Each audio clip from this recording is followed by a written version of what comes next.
জ্ঞানেন্সিয়ায় আপনাদের সকলকে স্বাগত। আজকে এই ভিডিওর মাধ্যমে যা কিছু আলোচনা করা হবে পুরোটাই এডুকেশনাল পারপাস, কোনো বাই বা সেল রেকমেন্ডেশন নয়। আসুন শুরু করি। আজকে রিল্যাক্সো ফুটওয়্যারসের চার্ট নিয়ে একটু আলোচনা করব।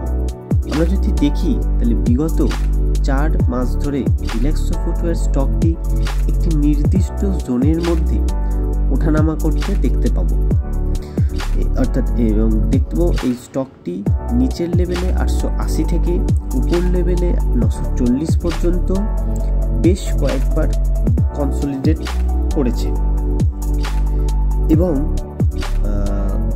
আমার ধারণা অনুযায়ী স্টকটি যদি 937 লেভেলকে ব্রেক করে সাস্টেন করে তাহলে আপার লেভেলে বেশ ভালো একটা মুভ আমরা দেখতে পেতে পারি।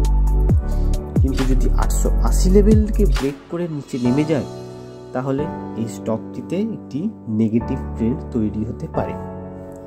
ভিডিওটি যদি ভালো লেগে থাকে তাহলে লাইক করবেন এবং চ্যানেলটিকে সাবস্ক্রাইব করে রাখবেন ভবিষ্যতে এইরকম important chart pattern related video পাওয়ার জন্য। ধন্যবাদ।